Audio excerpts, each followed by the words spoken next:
about 4,300 accidents a day in the U.S. that are attributed to driving distractions.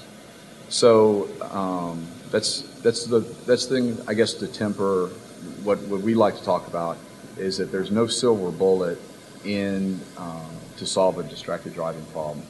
There's many states right now that have legislation about not texting while you're driving and really staying focused on the road. Legislation is certainly part of it. The other component of it is education. We have to teach and we have to train ourselves, our employees, on worksite safety. We have to train our young drivers on driver safety.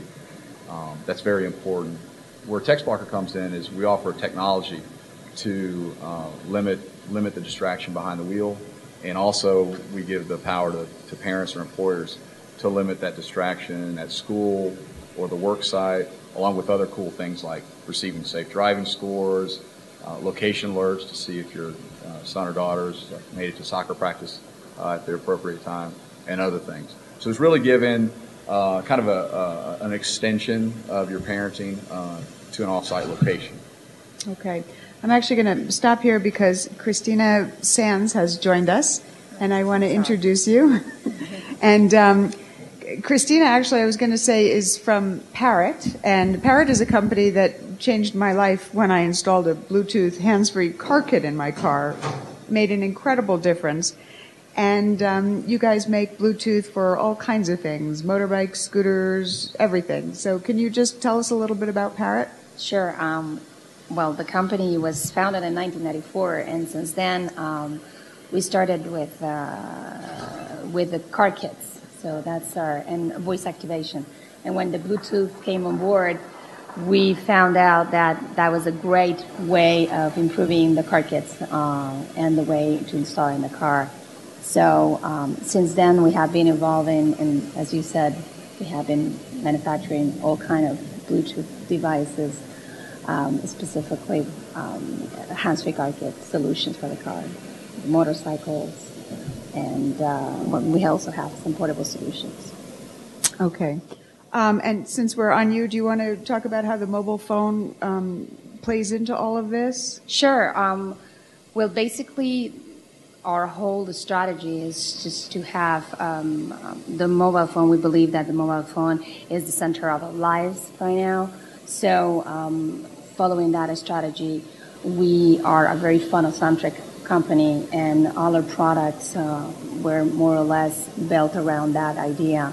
So that and the fact that we are almost compatible with all the phones in the market, and well, that makes us a very, very phone-centric company.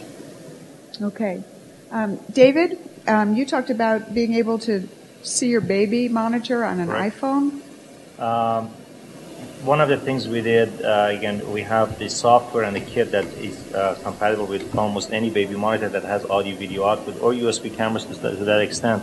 The software and the monitors together really allow you to be at home, anywhere in the house, be active, do whatever you want to do, and at the same time keep an eye on one or two or more kids at the same time. At the same time from anywhere. The cell phone comes into it because we are basically everyone has, and the expandability of the smartphones allows you to do so many other things. And the iPhone being so popular, it's compatible with that. You can access the camera at any time, look in, feel safe. You can even basically use that for your parents, elderly parents. So it gives you a lot of comfort and peace of mind, knowing that you can check in and know what's going on. Okay. And Nancy, will we be able to shop on our iPhones anytime in the future? Absolutely. I mean, there's a natural extension between the handheld unit and the cell phone capability. We actually do have a cell phone application, and we have actually downloaded the software onto an Android phone, which actually now becomes your own personal scan-a-bag device. So as consumers are trading up to phones that have cameras that have the capability of reading the barcodes at the grocery store level, your cell phone now becomes your own personal scan-a-bag solution What's also really good is the retailers. I mean, the landscape, the competitive landscape in the grocery business is unbelievable. So the retailers are really looking for ways to differentiate themselves from other retailers, do more one-to-one targeting with their customers. So, they will be looking to leverage the whole cell phone capability to be able to talk to your customers, being able to let customers know maybe it's a store locator. They could look at my account page. They could check different reward balances. So, for example, if your local grocery store has a gas program, you could check on your phone how many points you have. You'll be able to use your cell phone and the web to go online or go onto your cell phone and access what special offers you have at that store for you that particular week, again, above and beyond the circular specials. So there's a natural evolution into leveraging it as cell phone. We are doing, a lot of tests with Kraft. Kraft Foods is very interested. Right now we have a capability on this, what we call scan and learn. You can actually scan a barcode in the store and a manufacturer can give you nutritional information. That same application will be brought to the cell phone. So it's really a natural extension. It's not if, it's not when, it's when everyone can get the phones and retailers start rolling the capability out. So it's sooner rather than later. So we're going to have to start calling them brilliant phones. Exactly, not the smartphone. That's over. I don't want to run out of time, so I want to make sure that there's time for audience questions if anybody has any questions. Yep.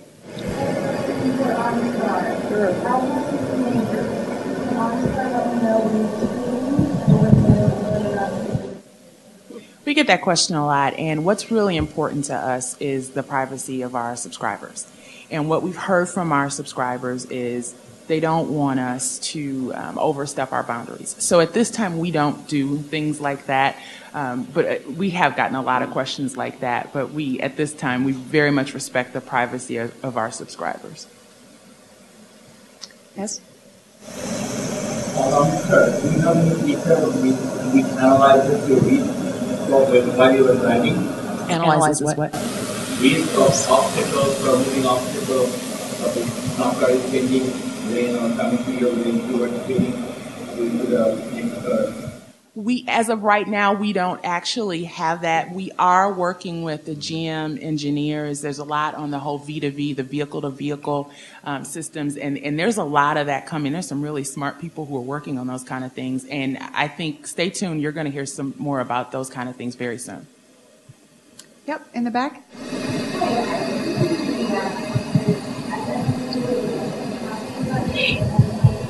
Yes, this is the evolution of Shopping Buddy.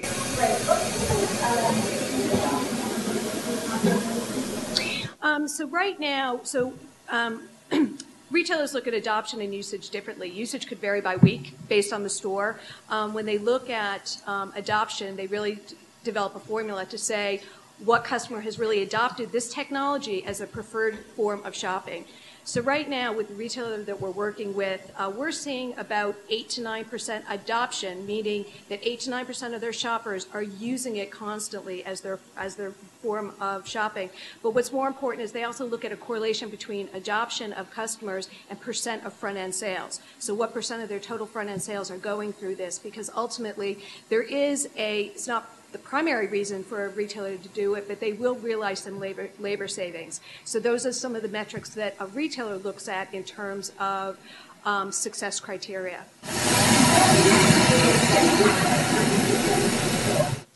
Well, it's a great question because I think over time we've really learned more of a best-in-class marketing. So for stores that we rolled out originally, it's taken us a little bit longer, a lot more marketing programs. I worked directly with the retailer to come up with promotions to help drive those adoption numbers. But what we found is as we rolled these out into stores, if we took the time and effort to have greeters, which would actually be proactive in showing the customers how to use it, the adoption rates are much higher and they get there much more quickly with that best-in-class execution. Anybody else? Question? I have one more question, actually. Is there time for one more? Awesome. I really, along the lines of one of the questions here, I do weigh, since I have a teenager, the whole balance of peace of mind versus privacy.